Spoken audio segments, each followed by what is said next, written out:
Sétimo episódio dessa temporada de The Boys e estamos na reta final, meus amigos. Revelados os planos do Capitão Pátria para o seu golpe de estado, enquanto do outro lado o Bruto e sua equipe seguem desesperados para desenvolver o vírus contra Supers, garantindo assim sua cartada final.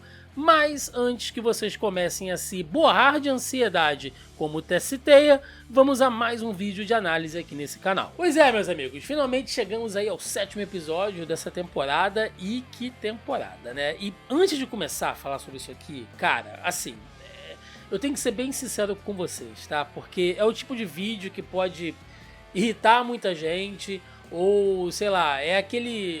geralmente é aquela análise que a gente faz aqui no canal, que ou a gente perde inscritos ou ganha inscritos, porque falar de The Boys e não falar de política, gente, pelo amor de Deus, né? Assim, se você tá assistindo essa série e você não percebeu isso até agora, cara, que a série tem batido em pontos políticos ali, você tem o showrunner da série, o Eric Kripke, falando abertamente de que sim, The Boys é uma metáfora crítica à ascensão de movimentos de extrema direita, principalmente voltado para o cenário norte-americano com Donald Trump. Gente, foi dito, é claro, você tem o Eric Kripke falando isso, você tem o Garth Ennis, que é o criador da história original, endossando o que ele fala. O Anthony Starr, que é o ator que faz o Capitão Pátria, já deu diversas entrevistas falando sobre isso também.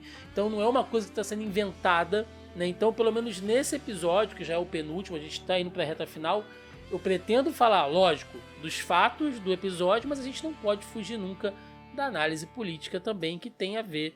Então assim, eu sei que no final muita gente pode ficar chateado, mas não tem jeito, né? Então espero que você não odeie de tudo que você vai ouvir aqui. Mas vamos lá, vamos começar pelos fatos do episódio, depois a gente fala de política, que aqui nós entendemos qual é o estopim do plano de golpe do Capitão Pátria, que basicamente será o assassinato do Robert Singer, que vai colocar a Victoria Newman diretamente ali na posição de se tornar a próxima presidente dos Estados Unidos.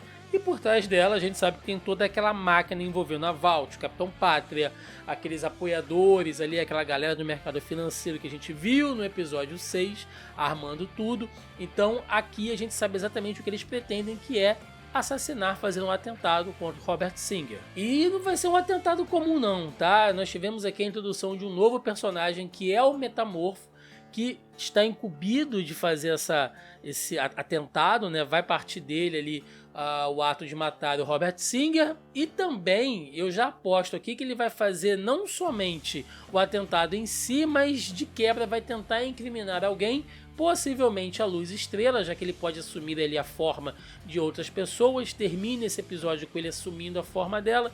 Então eu acredito que, além de conseguir colocar a Victoria Newman na frente das eleições, de quebra eles ainda vão acabar incriminando outra pessoa. E esse Metamorfo é bem interessante, né? E a gente pode dizer que o cara é muito profissional, porque não só ele assumiu a forma da Luz Estrela, como ele transou com o Hugh ali. Então, né, é realmente um cara muito profissional que encara qualquer dureza. Mas falando sério, tem dois detalhes sobre o Metamorfo que eu achei interessante. Um deles é a forma como ele se transforma, né? Ele vai arrancando a pele, trocando de pele como uma cobra, e aquilo deve doer pra cacete. Então tudo em The Boys tem que ser sanguinolento, brutal, não tem jeito. E segundo, se ele também é capaz de não apenas mimetizar a aparência física, mas se ele pega as memórias e as recordações de outras pessoas, porque não explica muito bem como ele teve acesso, como ele soube dos detalhes da conversa do Hugh com a Luz Estrela, referente ao uniforme dela e tudo mais. Logicamente que ele copia a aparência dela, mas isso foi depois da conversa que eles tiveram mais cedo naquele episódio. Então, será que ele consegue copiar, ler as memórias recentes das pessoas também? Não sabemos. E o negócio tá feio, né? O negócio tá feio, principalmente para a equipe dos meninos, né? Os The Boys, porque a única arma que sobrou para eles, a cartada final, é o vírus. E eles conseguem desenvolver, finalmente, testando, inclusive, na perna da coitada da Kimiko, né? Que foi... Ai, meu Deus do céu. Os caras tiveram que amputar a perna dela enquanto ela segura uma abelhinha de pelúcia ali. Uma cena muito leve, muito tranquila, né? The Boys, como sempre, prezando pela sanidade mental da sua audiência. Então agora a gente viu que sim, possivelmente eles vão usar o vírus contra o Capitão Pátria. E uma coisa legal na equipe foi essa reformulação agora na reta final, já que o Leitinho cede a liderança novamente ao Bruto. E é bom porque a gente percebe que cada um sabe a sua função, o seu papel dentro da equipe. O Leitinho é o cara que faz a pesquisa, que monta as estratégias. Geralmente ele é uma voz da consciência quando o Bruto está completamente descaralhado das ideias. Enquanto isso, o Bruto é o cara que faz o que tem que fazer, é mais firme nas suas decisões ali. Então cada um sabe o seu papel, cada um sabe o seu lugar e eles chegaram nesse consenso. Agora, resta saber se o Bruto vai conseguir chegar até o final da temporada, porque o cara tá destroçado, né? O cara tá completamente estrupiado ali, mal conseguindo ficar de pé. Eu acho até que no próximo episódio o Hyuga e o Leitinho vão carregar ele por aí, igual aquele episódio da Múmia lá do Chapolin, porque o cara tá um bagaço, gente, não é possível. Pra não passar batido também, eu achei bonitinha ali, de certa maneira, a cena da Kimiko com o francês, eles conversando ali, um desabafando pro outro as suas dores e seus traumas. A gente vê que são duas pessoas, dois personagens que estão completamente emocionalmente abalados, né? Bom, aliás, quem não tá emocionalmente abalado nessa série eu não sei, mas aqui a gente vê que um tá tentando ajudar o outro de alguma maneira, cada um carregando o seu fardo, e tem uma explicação de como ela ficou muda, afinal de contas, né? Finalmente revelaram ali aquela coisa dela ter que ficar em silêncio para poder matar outras pessoas e tal. Aquilo gera nela um sentimento de culpa, gera um bloqueio que faz com que ela não consiga falar depois. Ela ficou muda por tanto tempo, quieta por tanto tempo, executando aquelas ordens, e agora aquilo traumatizou ela de uma certa maneira.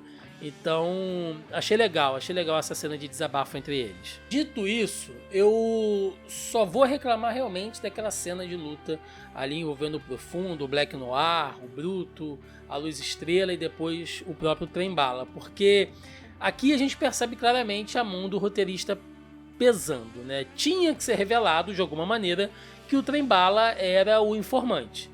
Isso tinha que chegar a público ali no Capitão Pátria, enfim, de alguma maneira. E eles fizeram isso, ao meu ver, um pouco forçado. Porque naquele momento era pra Luz Estrela e pro Trem-Bala terem dado cabo do Profundo, tá? O próprio Black Noir tinha sido tirado ali de jogada em algum momento. Aliás, esse novo Black Noir, que todo mundo achou que fosse só um ator muito dramático, pô, o cara tem super força, tem resistência, sabe voar. Me pegou de surpresa. Eu pensei que fosse só um atorzinho ali, mas não, o cara tem superpoderes mesmo, né? Inclusive parece até mais poderoso que o Black Noir original, tá? De certa forma, mas enfim. Mas eu achei meio forçado, porque mesmo a Luz Estrela sem os poderes, ela ainda é forte pra caramba.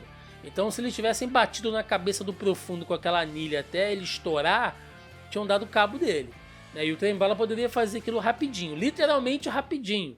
Então eu não sei, gente, achei um pouco forçada aquela cena, mas enfim, tudo bem, né? Aliás, o Trem-Bala segue aqui na sua jornada de redenção. Eu falei no episódio passado que aquela cena dele encarando aquele garotinho, o olhar daquele menino tinha mexido com ele, tinha provocado algo dentro dele. E aqui ele expressa isso, ele vocaliza isso, dizendo que realmente se sentiu admirado, se sentiu um herói pela primeira vez. Já que ele sempre foi usado ali como uma figura, quase uma cota. Eu sei que é muito feio falar isso, mas é o que a Vault fez com ele, tá, gente? De usar ele como uma cota de representatividade dentro dos sete e também como uma marca, como um produto para vender coisas específicas para um público específico. Então ali ele finalmente se sentiu um herói. Então, assim, eu sinceramente não sei se o Trem-Bala chega vivo até o final, mas tá sendo bem legal ver o personagem aí nessa jornada por redenção. Agora sim, vamos falar de política. Vamos falar de política aqui porque, como disse a Victoria Newman pro Hyuga ali naquela cena que eles se encontram, é impossível você não entrar na cabeça desse jogo político, desses esquemas, desse xadrez 4D, né, igual uma galera fala, sem se sujar, cara. Ou você vai se sujar pela ação ou pela omissão. Não tem jeito, né? Se você, principalmente falando, sei lá, do topo da política ocidental, que é as eleições, né? São as eleições norte-americanas para presidente. Então, assim, se você tá entrando nesse jogo, meu amigo, vale tudo. Ela deixa isso claro pro Hugh. E a gente tem que entender que a série tá batendo muito nisso também. E aconteceram duas coisas nesse episódio que eu achei que foram assim bem pontuais, tá? De novo, sendo repetitivo, a série ela tá batendo nessa metáfora crítica à ascensão de políticos de extrema direita, tá, gente? De novo, eu sei que a gente é chato eu ficar repetindo isso, mas são palavras do Eric Kripke, showrunner da série, e outras pessoas endossando ali. Então, assim, quem tá chateado com isso, ou talvez não tenha entendido muito bem a série até aqui, ou, sei lá, cara, sabe, manda e-mail pro Eric Kripke aí pra você reclamar. Eu acho que a gente tem que ser sincero e tem que criticar a série pelo que ela é, não pelo que a gente gostaria que fosse, ou por coisas que a gente cria segundo vozes da nossa cabeça, sabe? Então, se a série é isso, eu vou fazer uma crítica em cima disso. E aí, primeiro eu queria falar sobre a demissão da Sábia e a ascensão ali, de certa maneira, né, o aumento da influência da Espoleta com o Capitão Pátria, porque isso aqui parece besteira, mas é uma grande analogia a algo que acontece sistematicamente dentro desses esquemas de aumento de poder, né, de chegada ao poder da extrema-direita. Porque a Sábia e a Espoleta, elas são duas faces de uma moeda que está ali sendo usada de políticos e de líderes mais radicais. A Sábia, ela representa, a gente já falou sobre isso aqui também, outros canais falaram também, a Sábia representa o mentor intelectual desses políticos, que geralmente é o cara que ele tem um embasamento mais teórico, ele é um legalista, ele quer dar um verniz jurídico, de repente, a um golpe ou uma tomada de poder mais enfática, mais autoritária. Então ele quer dar aquele verniz jurídico, ele quer estabelecer certas doutrinas que serão usadas na manutenção desse poder.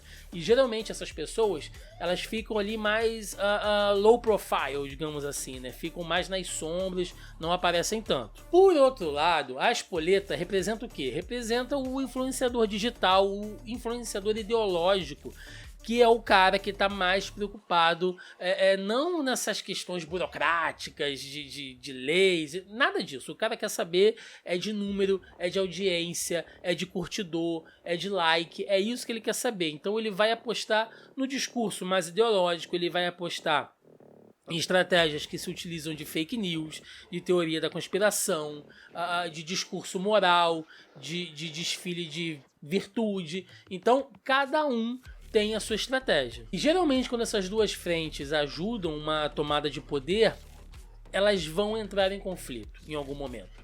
Porque os mentores intelectuais, essa galera mais academicista, ela não bate muito bem com os métodos dos influenciadores ideológicos. Cada um vai querer uma fatia maior desse poder, desse esquema. Então cada grupo vai começar a lutar entre si para saber quem vai comer uma fatia maior desse bolo. E geralmente, a parte dos mentores intelectuais, como a Sábia representa aqui, saem perdendo. Por quê? Porque a gente vive numa era digital onde a política se transformou nos últimos anos, a forma como o discurso político tem sido adaptado para as redes sociais, para os aplicativos de comunicação, de trocas de mensagens, tudo isso tem pesado mais para quem sabe se comportar melhor nas redes sociais, que geralmente é essa galera mais influenciadora ideológica, digamos assim. Ah, Thiago, mas isso você está inventando da sua cabeça. Não, gente, vamos lá. Quando a série se assume oficialmente como essa metáfora crítica ao cenário político norte-americano, principalmente com a gestão do Trump, a gente pode fazer essa ligação, pode traçar um certo paralelo da Sábia com o Steve Bannon, que foi o mentor intelectual do Donald Trump e também de todo o movimento, né, dessa alt-right que começa nos Estados Unidos ali a partir dos anos 2010 e está até hoje fazendo escola pelo resto do mundo, tá? Aqui a gente percebe que há essa relação porque o próprio Steve Bannon, ele ajudou muito a tomada de poder do Trump. Quando o Trump chega finalmente a ser um presidente, se você pegar ali a segunda metade do governo Trump, você vê que o Steve Bannon ele vai sendo colocado cada vez mais para trás. Que outros líderes, outros congressistas ali que apoiam as políticas do Partido Republicano, né, e o próprio Trump, eles vão tomando voz, né, alguns influenciadores vão conseguindo cada vez mais destaque e o Steve Bannon vai sendo colocado cada vez mais nas sombras. O próprio Steve Bannon, depois, né, da saída do Trump, ele foi preso, ficou num certo ostracismo ali, então ele dependia bastante de certo apoio político para se livrar. Então a gente percebe que sim, né? Ele como mentor intelectual, ele começa com toda a força e hoje ele tá um cara mais complicado, mais escanteado do que quando ele começou. E aí, gente, olha só, para não ficar só numa coisa estereotipada, Estados Unidos e tudo mais, mostrando que a série ela pode ser também, né, esse fator crítico para outros cenários, vamos pensar na Itália aqui, nessa onda direitista que cresceu lá, principalmente no começo dos anos 2000, 2010, com o movimento 5 estrelas, né? E aí, de novo, vamos pensar na questão dos mentores intelectuais aqui.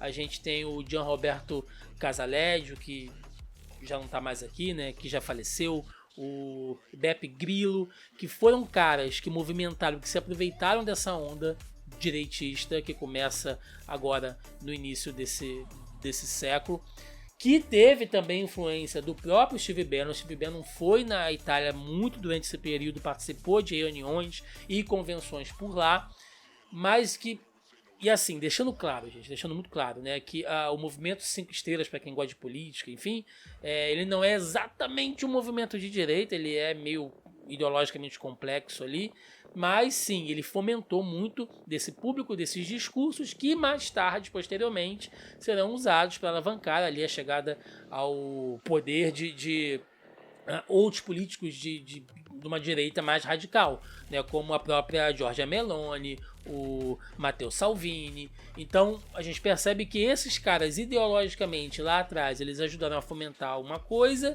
e que depois eles foram ali meio que escanteados novamente para uma galera ideologicamente, né, mais presente, mais enfática. Então são exemplos, né, e eu só tô assim passando muito por alto, tá, gente? Eu não sou analista político nem nada disso, mas é porque, assim, se a série trata sobre isso, acho que a gente tem que entender, se você entende um pouquinho, para quem acompanha um pouquinho, né, de política, enfim, consegue traçar esses exemplos, né? Inclusive vou deixar aqui, ó, como recomendação, eu estava até dando uma relida nele, esse livro, Os Engenheiros do Caos, do Giuliano da Empoli, que ele trata bastante sobre esses temas, tá? De repente aí fica a indicação de livro, se você se interessar por esse tipo de tema, ele pode ser bem esclarecedor.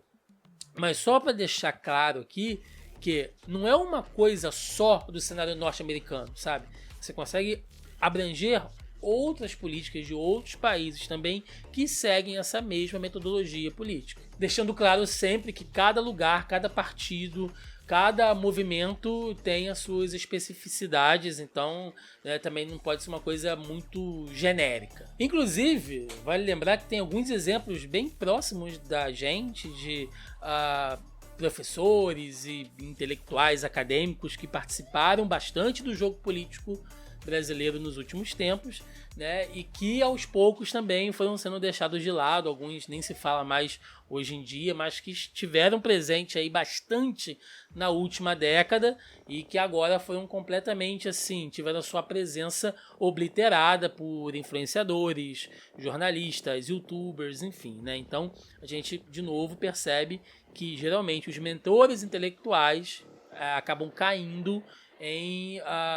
comparação com essa galera que é mais presente ideologicamente nas redes sociais. E antes da gente encerrar, outro ponto crítico pesado nesse episódio foi a reviravolta do Ryan se negando em participar daquela campanha de Natal da Vault que incentivava crianças a denunciarem pais, professores por questões ideológicas. Eu vou dizer pra vocês que aqui, cara, isso aqui a série me pegou demais, porque, de novo, é um apontamento assim muito direto, muito crítico, algumas coisas que a gente vê rolando por aí. Porque há um bom tempo, gente, esse tipo de coisa vem sendo discutida, né? Vem sendo levantada. Inclusive aqui no Brasil, né, não tem muito tempo, a gente teve o tal do Movimento Escola Sem Partido, que trouxe essa discussão de maneira mais pública, logicamente com cada lado defendendo os seus pontos ali, mas essa coisa de colocar jovens, alunos, fiscalizando a sociedade e principalmente os professores e esse embate ideológico dentro de instituições de ensino, geralmente é uma coisa que acontece quase sempre quando você tem uma tomada de grupos radicais no poder. Assim, né, para traçar uma linha para a gente tentar entender, sem generalizar, mas, né, de novo, a gente está partindo do ponto de vista de uma série, então também não tem como abordar isso muito a fundo. De um lado, geralmente nós temos o quê? Temos ali uma galera, geralmente de direita, de um ponto de vista mais conservador, que acusa escolas, professores, sistemas de ensino de serem progressistas demais, de abrangerem temas culturais, étnicos, até talvez questões de gênero, que vão contra certos padrões morais e religiosos, né, que eles entendem como prioritários. E de outro lado, nós temos ali grupos mais progressistas que acusam esses radicais de tentarem fechar os alunos, as crianças, dentro de bolhas ideológicas, geralmente distorcendo fatos históricos com revisionismo, promovendo um certo tipo de intolerância religiosa e, assim, até incentivando um ultranacionalismo, né, que geralmente vem acima de outras questões. Então, cada lado tem seus argumentos. Então, quando a série trata sobre isso, ela se pauta em questões até bem atuais, tá? De novo, vamos dar exemplos aqui. Olha só o que aconteceu aí na Hungria, né? Viktor Orbán foi lá e incentivou muito de uma política de homeschooling para tirar alunos de colégios que promoviam uma doutrinação ideológica para que os pais pudessem ensinar os filhos de maneira correta em casa. Então ele é um grande defensor dessa política de homeschooling. Ele também combateu muito ali certos professores e grupos acadêmicos, né? Lembrando que na Hungria isso hoje passou já da fase de discussão para uma fase de implementação, já que por lá eles já tiveram diversas reformas em relação ao sistema educacional. E vamos ser sinceros, né, gente? Aqui no Brasil isso aconteceu não tem muito tempo, de certos alunos, né, dos jovens serem incentivados ali a fiscalizarem, gravarem os professores dentro de sala de aula de acordo com o que eles julgassem ali de ser uma doutrinação, de uma ideologia contrária ao do próprio governo. Então a série está se baseando em fatos, gente. Vocês podem concordar ou não, tá? Mas essas coisas existem. A gente não pode ignorar, né, o material factual no qual a série se baseia. E eu repito, isso não é uma coisa de hoje. E eu odeio usar certos tipos de exemplos e traçar certos tipos de paralelos, digamos assim, com medo de acabar caindo num certo senso comum, sabe?